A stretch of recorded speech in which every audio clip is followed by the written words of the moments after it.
Ben was not a person who scared easily. He didn't let fear control him. He's had bullets whizzing by his head, rocket-propelled grenades explode less than 10 yards away. He knew what it was like to jump from an airplane under gunfire. He's been through it all. He knows what it's like to live as if it might be his last day on this earth. Yet he was never afraid. He can only remember one time in his life when he truly felt uncontrollable terror. The kind of fear that makes you cry, tremble, and completely lose control. It was a moment so intense, so real to him, yet no one except his best friend ever believed what he went through was true. His family didn't believe him, his wife didn't believe him, but he's long past the point of staying silent. He understands now that his story has to be told, regardless of who listens. Growing up in the middle of nowhere shaped him in a few ways few could understand. What's up, nightgod family? Nightgod here, and I've got something super cool to share with you today. So I've been working on sprucing up my place a bit lately, and Legendary Wall Art just sent me one of the most stunning pieces I have ever seen. Seriously, if you're looking for a way to bring some personality and style into your home, these guys have you covered. Legendary Wall Art specializes in high quality, one-of-a-kind pieces that really make your walls pop. Whether you're into vibrant landscapes, jaw-dropping abstracts, or even minimalistic designs, they have something for everyone. The craftsmanship is incredible, and the attention to detail in their prints really blew me away. It's not just about filling up wall space, it's about making a statement. What's even better, I've teamed up with them to get you an exclusive discount. All you have to do is head over to legendarywallart.net/nightgod and use code Kyle25 at the checkout to snag 25% off your order. Trust me, you don't want to miss this opportunity. His grandparents lived just down the road, and his best friend John's family was right next door. Other houses were scattered around, but too far apart to be considered neighbors. From a young age, he learned to hunt, fish, and survive in the woods, skills passed down from his father, who had grown up in the country. His mother, a city girl, balanced that ruggedness by teaching him art, science, and cooking. This blend of both worlds made him who he was. But even with all that grounding, no one but John ever believed what he had experienced. In high school, he played multiple sports, but by graduation, he felt the pull of something more. Joining the Army Reserve set him on a new path. After excelling in basic training and AIT, he pursued a degree in computer engineering while balancing military service through ROTC. After college, he completed the Army's Basic Officer Leader course and was soon deployed to Iraq as a second lieutenant. Leading a platoon was a heavy responsibility, but he managed it with resilience. They were good at what they did, and command frequently sent them on dangerous missions. The adrenaline wore off though after a year, but despite the close calls, they all came home battered and bruised, but alive. Despite the chaos, he kept up with his computer engineering skills, knowing he'd need a fallback someday. That foresight paid off when he landed a job 2 hours from home. Returning in August, with the job starting in January, he had a little time to relax. Living with his parents, he eagerly anticipated the fall bow hunting season, which he had missed for the past 2 years due to deployment. Excited, he unpacked his hunting gear and headed out early one September morning to scout for a spot. As he stepped out the front door, backpack full of gear, he noticed John and his father standing in the backyard near their chicken pen. John was bigger than him, not college educated, but skilled with his hands, working in construction. He was living with his parents while building his own house in his free time on some land he'd bought a few miles away. "Morning," Ben called out as he lumbered over with his gear to where they were standing. "What's up, bro?" John replied with a half smile. "Just heading out to do some scouting for bow season." He noticed the pen door was open, and both John and his father were eyeing it curiously. John's dad was slowly moving the door back and forth, testing the latch as if something wasn't quite right. "I don't know," John's dad said, puzzled. "The latch is too high for a raccoon, unless they climbed the wire fence and somehow opened it." "I've seen them do some pretty crafty things. They're smart," John replied before turning his back to him. "It's the second time in 2 weeks something or someone has gotten into the chicken coop. Took a chicken last week and 2 more last night. Could be those damn kids who ride their ATVs through the woods, or it might be raccoons. Either way, we're gonna have to padlock them now. Town kids must be getting bored if they're stealing chickens," Ben said with a sarcastic smirk. The local kids from the nearest town were always up to something. Pranks, minor acts of vandalism, or the occasional petty theft. Most of the time it was harmless, like broken mailboxes or some penis-shaped graffiti on a garage door. Nothing that couldn't be fixed or cleaned up. Before he headed into the woods, John had told him to scout Crow Hill. He mentioned there had been a lot of deer activity in that area, and would have set up his tree stand there, except his girlfriend's dad had offered him the chance to hunt on their family farm instead. Crow Hill was a densely wooded area about 3/4 of a mile from their houses. Half of the hill was covered in thick pines, where murders of crows would often gather in noisy groups. The pines came to an abrupt end, opening up into a hardwood forest with dense underbrush covering the other half of the hill. It was a perfect spot for scouting deer. The leaves had just started to fall, and the crisp air filled him with excitement. By the time he reached the top of Crow Hill, he had already spotted several deer and signs of their presence. As he crested the hill, a loud snort like a blast of air rang out, instantly heightening his senses. He quickly scanned the area, and then he saw it. There it goes, there it goes, he thought excitedly, watching two sets of large antlers glide over top of the underbrush before vanishing into the pine forest. He made his way to the border of the forest where the deer had disappeared. It felt like a meeting of two worlds. On one side, the hardwood forest was alive with light, the golden autumn sun filtering through the leaves, casting a warm glow on the forest floor. But just ahead, the pine trees stood like sentinels, their thick branches blocking out almost all light. The ground beneath them was shadowy and dark, the air cooler and filled with an unsettling quiet. It was almost eerie, a place where the familiar world of daylight seemed to vanish into something more mysterious and unknown. Despite the creeping sense of unease, he didn't care. His eyes were fixed on signs all around him. Deer tracks pressed into the soft earth, rubs on tree trunks, droppings scattered nearby. This was it, the spot.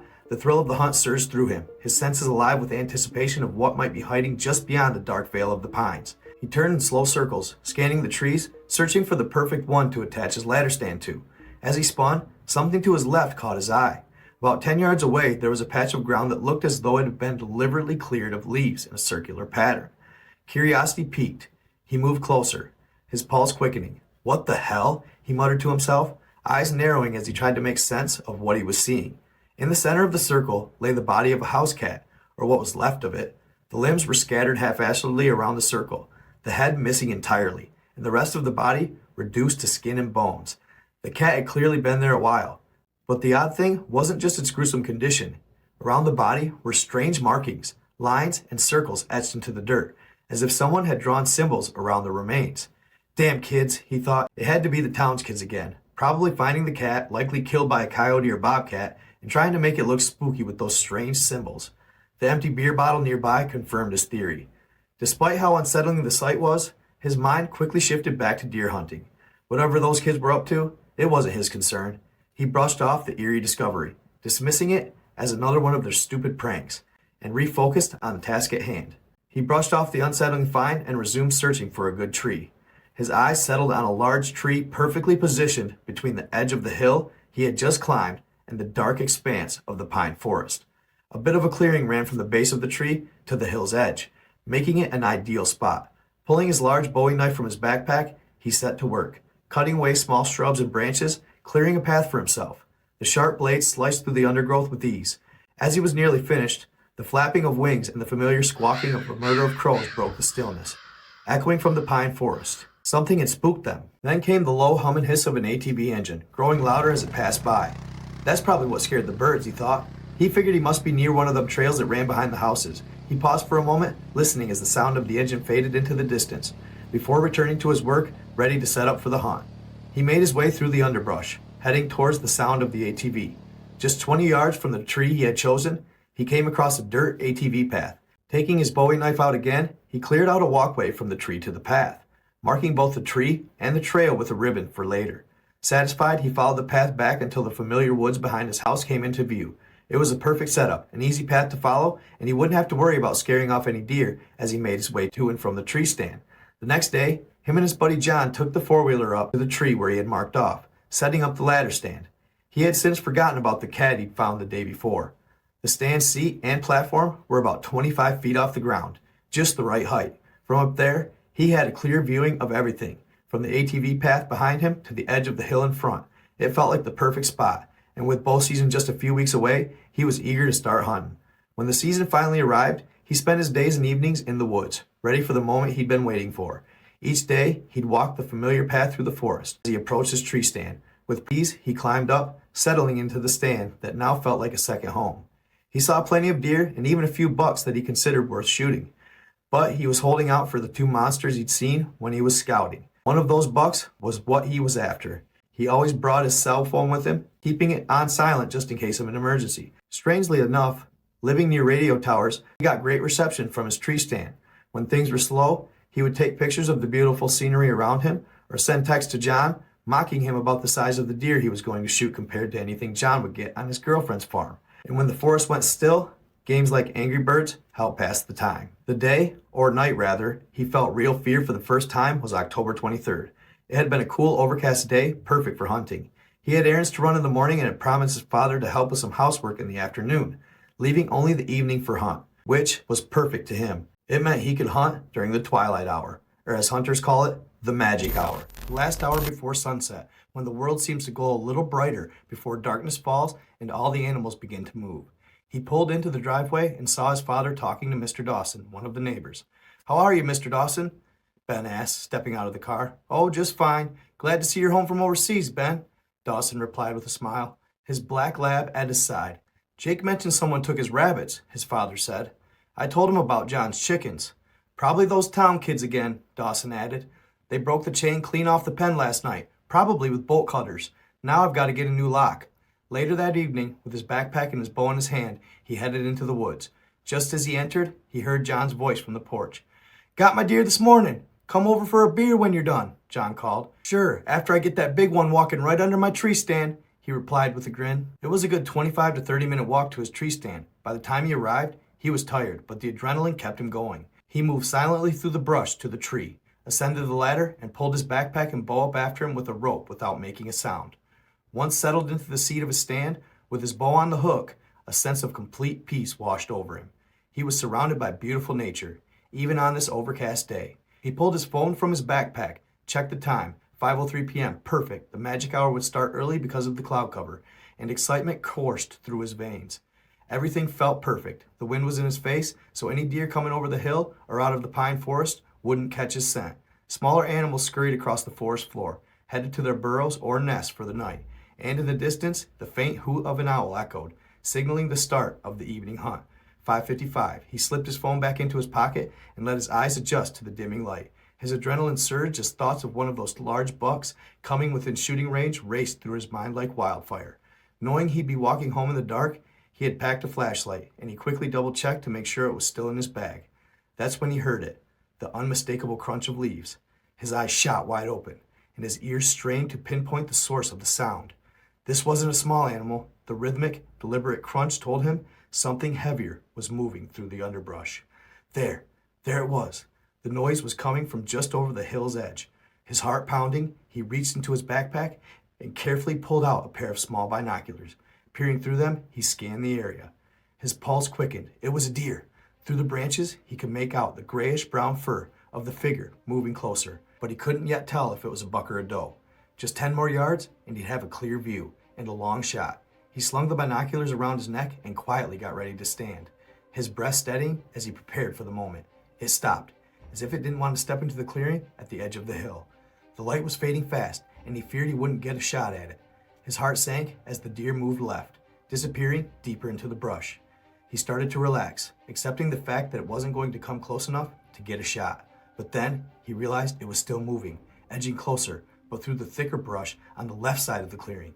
He stood up slowly, his left hand gripping his bow. Only about 20 minutes of light remained, and he needed to make sure the shot was clean. He could hear the deer now, just 30 yards ahead in the brush, close enough for a shot, but still hidden, his heart pounding harder. He couldn't see it, but he knew it was about to step into the clearing. As his body buzzed with anticipation, sweat beginning to form as his excitement grew. So focused on the deer, he didn't notice the eerie silence that had taken over the forest. He reached for his bow, preparing for the moment when the deer began to move out into the clearing. What the hell is that? From behind the bush appeared an arm, long, black, leathery, and with less than 5 fingers. It stretched out, planting its palm on the ground. A shock shot up his spine. The hair on the back of his neck stood straight up as his body began to shake uncontrollably. His left hand dropped to his side, and his legs buckled under the weight of his body, sending him silently thumping back into his seat. He grabbed his binoculars, lifting them slowly to his face, not wanting to take any sudden movements. He couldn't risk whatever this thing was, knowing he was there. Was this a person? Through the binoculars, he watched as the rest of the creature emerged from behind the bushes. Its skin was leathery, its legs unnaturally long. It looked human-like, but it wasn't human. It moved in a low crouch, and he could see something in its left hand, something brown. He squinted through the fading light, struggling to adjust its vision. It was a rabbit, not a wild one, but a rabbit like the kind Mr. Dawson kept and raised. Fear gripped him no matter how much he tried to push it away. He had been trained to fight and to hunt, but this thing was beyond anything he had ever encountered. How could he possibly confront it? He sure as hell couldn't leave the tree stand now. Then the smell hit him, pungent and sickening, burning flesh. He had smelled it once before in Iraq, and it nauseated him. The air around him reeked with the presence of this creature. His binoculars were glued to his face. What is it doing? The creature meticulously cleared the leaves around its feet in a circle, working with unsettling precision. He watched in horror as it raised the rabbit above its head. Its eyes, those horrible yellow eyes, had no clear center or pupil. Its mouth twisted into a grotesque half-smile, revealing a set of deformed, jagged teeth. Then its lower jaw unhinged, hanging loosely beneath its upper jaw. Slowly, it placed the rabbit's head in its mouth. Faster than a mousetrap, the jaw snapped shut, and the creature violently jerked, ripping the rabbit's head from its body. The sharp snap of the bones breaking sent a chill straight up his spine. The creature gripped the rabbit by its back legs, holding the lifeless body upside down. Blood poured from the animal's corpse, splashing onto the cleared ground below. It shook the body up and down as if trying to drain every last drop of blood. And then came the sound, a sick, wheezing giggle, like a smoker struggling to breathe.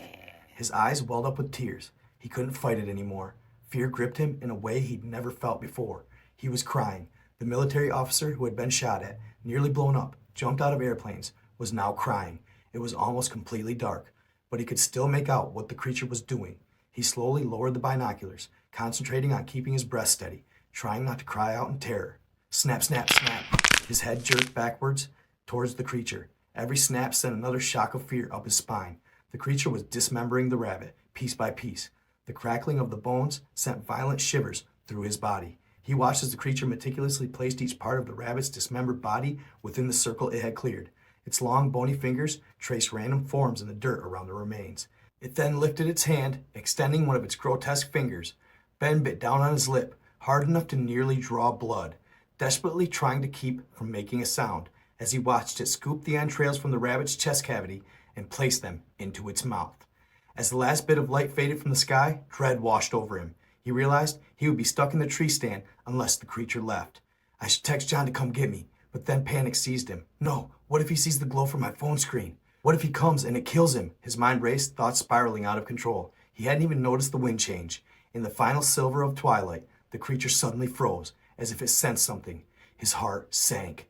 Tears silently streamed down his cheeks, and he could feel his hair standing on end. His hands trembled uncontrollably, and sweat poured from his body. He didn't dare move. Suddenly, like a dog, it raised its head and began jerking it up and down, sniffing the air. Shit, the wind has changed. It can smell him. The creature sniffed the air in 3 different directions with deep, guttural snorts. Then, without warning, it dropped low to the ground, its body tense as if preparing to pounce. The wind was at its back. It knew he was there. Maybe not his exact location, but it was aware of his presence. As the last bit of light faded, he watched in terror as it slunk back into the brush on the left side of the clearing. His heart pounded so hard that it sent a sharp pain through his chest. He wanted to scream, to cry out for help. He wanted to grab his phone and call someone, his friend, his parents, anyone who might be able to save him. But the woods were unnervingly silent, the air thick like a vacuum. He sat shaking uncontrollably in the tree stand. Crunch, crunch, crunch, crunch. Shit! It was coming toward him from the left. His ladder was on the left side. God, what if it finds the ladder? Panic surged through him. I need to cut it down. The crunching grew louder. The creature was close enough that he could hear its incoherent rambling. It sounded like an old man, struggling for air, fighting for his last breath. Heart pounding, he reached into his backpack as fast as he quietly could, pulling out his knife. He stood up and turned to face the tree.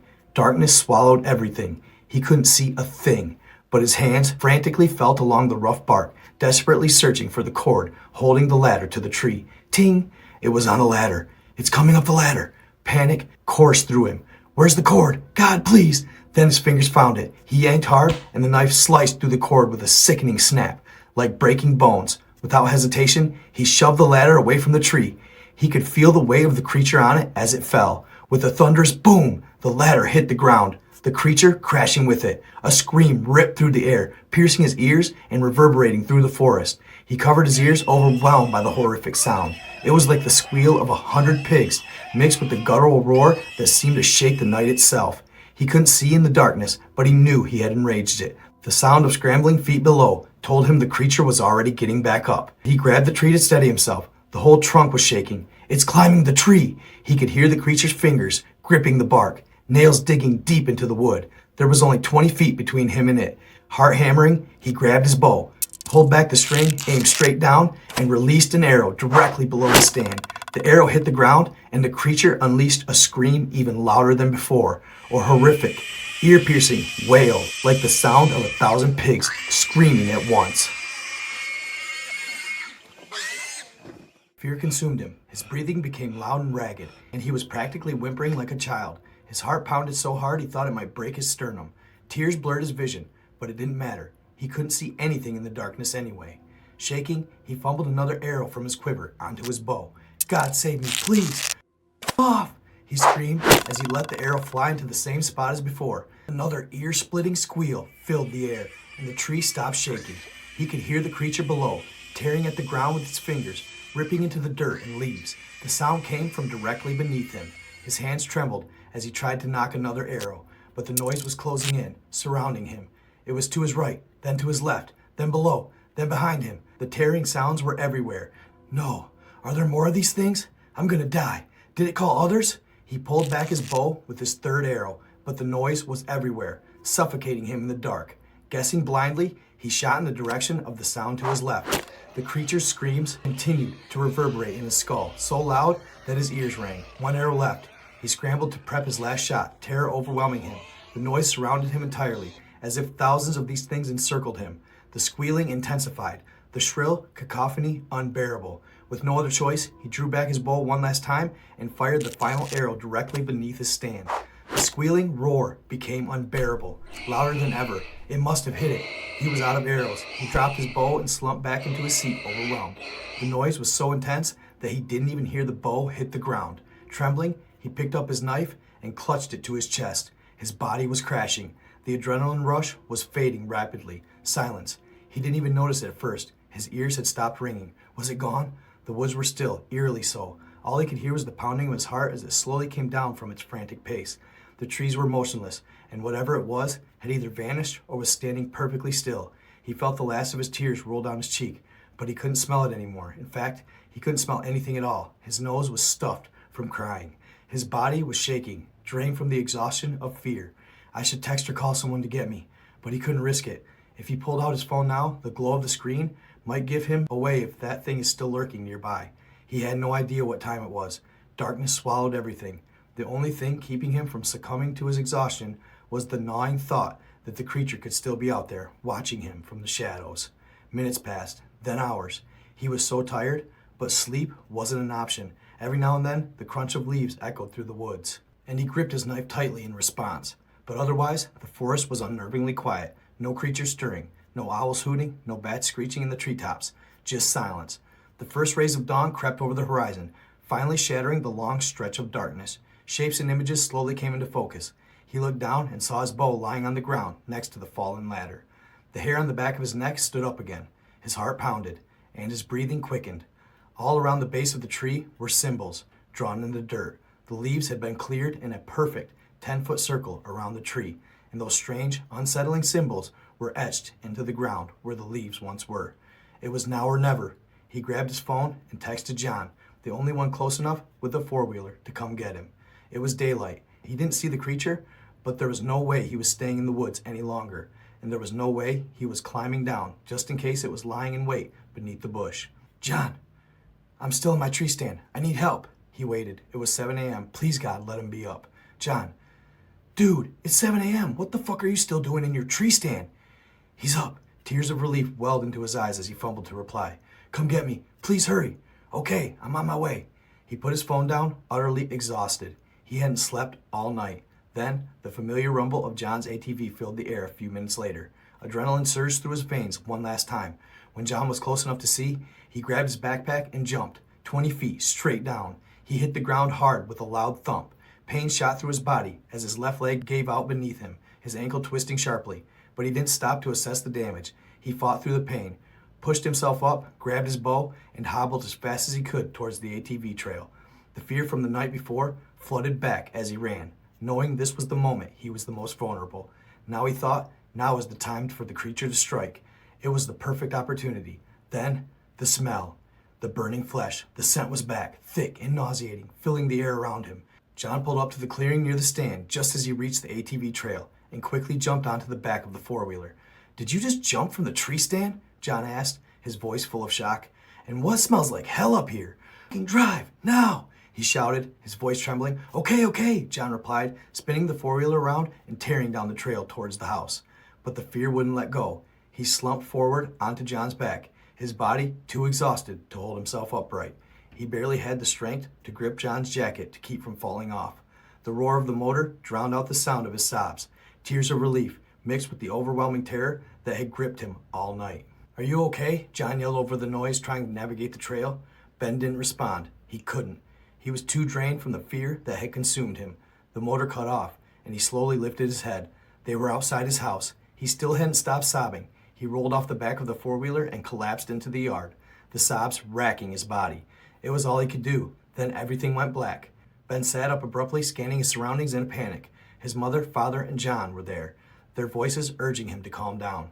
The familiar softness of their couch beneath him and the smell of his mother's cooking filled the air. He was home. His ankle was wrapped in ice, propped up on the cushion. They handed him water, and one by one, they began questioning him about what had happened that night. He told them everything. As he finished, he could see the disbelief in their eyes. His parents apologized for not checking in on him earlier. They had thought that he had come home and gone out with friends or over to John's house for a drink. John echoed the same, assuming Ben had come home tired and gone to bed. They tried to rationalize what he had seen, suggesting it might have been an emaciated bear with mange, but he knew better. He knew what he saw, what he went through. He didn't hunt for the rest of the season. He refused to enter the woods. A few days later, John went to retrieve his stand without him asking. He brought it over to his garage, a puzzled look in his eyes. "So, I found your stand," he began with an uncertain tone, "and it was on the ground. It's been beat up pretty bad, and the safety cables were ripped off, like someone had yanked it from the tree. Found your ladder, too." He pointed to the white marks on the bottom rungs of the ladder. "Those look like claw marks to me. And I found 3 of your arrows. You hit something, because they're covered in some kind of blood. I don't know what it is, but it smells like hell." He handed Ben his arrows, crusted with reddish-black goo. "Also, the tree your stand was in, the bottom half of it has been stripped of bark and smeared with what looks and smells like animal blood. And all those symbols you talked about in the dirt, they're still there." He slumped down on the edge of his four-wheeler, his expression a mix of disbelief and something close to fear. "I believe you. We didn't talk about it for a long time. It felt like something to be left forgotten, never revisited, never pursued. Eventually, Ben moved out of his parents' house and into an apartment once he started his job. The following summer, John called him with some unsettling news. The missing animals had continued, though infrequently, throughout the spring. Mr. Dawson had grown increasingly frustrated with the thefts, especially of his rabbits. Determined to catch whoever was responsible, he set up a security camera by the pen and secured the area with an industrial chain and lock. That night, his lab went berserk, barking into the direction of the rabbit pen. Figuring he had finally caught them on camera, Mr. Dawson let his dog out to scare off whoever was lurking outside. The dog bolted into the darkness, but something seemed off. He could hear a struggle. When Mr. Dawson turned on the floodlight, he found the chain on the rabbit pen broken clean off, and his dog was gone. The security camera had been destroyed before it could capture any footage of the perpetrator. Ben couldn't help but feel bad for Mr. Dawson. The truly strange part of the conversation was yet to come. The construction company John worked for had secured a contract to build a new housing development on the side of Crow Hill, the side with the pines, closest to the road. It was to be an upper middle class development, and John's crew was tasked with clearing the trees and the underbrush from the designated area. John mentioned that during the clearing process, his team stumbled upon something disturbing. In a small bottom at the base of Crow Hill, the area was dense with shrubs and underbrush, but void of any trees. As they cleared it, they noticed what looked like pathways of bent grass and branches. They didn't appear natural and were littered with small animal bones. Then they came across what can only be described as a nest, hidden in the middle of the thicket. Grass and branches were bent over, forming a makeshift dome, with long grass creating a bed inside. The outer part of the nest had strange markings in the dirt, just like he had described, and scattered around it were bizarre items, broken locks, pieces of chain, blood-covered shreds of clothing, and most chilling of all, a dog collar, threaded through the top of a canine skull. John told Ben that the tags of the collar had Mr. Dawson's name and address. He had returned them to Mr. Dawson, but couldn't bring himself to explain where he found them or in what condition. Ben could hear the tremor in John's voice. He believed him now, without question. Several months later, he went to visit his parents. The strange disappearances had stopped, and the housing development was about halfway finished. Late that first night, he was watching the news. One of the headlines read, "Police on the lookout for animal kidnapper." Apparently, several family pets had disappeared over the last few months in the next county over.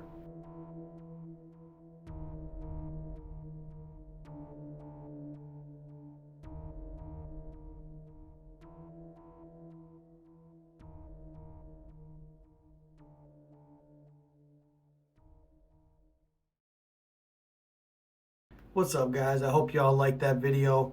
Figured in a little hunting season, it'd be something kind of cool to put out there. So it was a creepypasta. I thought it was really good. It's called A Night in the Tree Stand. So I hope y'all liked it. It's kind of something new that I'm trying. It's a new angle I'm going to have to take because my pay scale has changed on Facebook drastically, like 90 to 95%. So I got to do something to start garnering views on YouTube and I just got to try something different to draw more people and more of a crowd. I did well with the 4-hour tape, so I'm going to start doing more of these, and it just is what it is. So I'm trying to up my production value, and hopefully that gets me somewhere, because right now it's just things aren't cutting it, and it sucks. It really sucks. It's kind of crappy. It's had me kind of down, but I'm doing what I can to redeem the situation and get back on my feet. So make sure you like, subscribe, and share, please, and help. Anything will help. Comment, get my videos out there, and I'd really appreciate that, guys. Stay tuned. There will be more. Stay in the love, stay in the light, be kind to others. Out.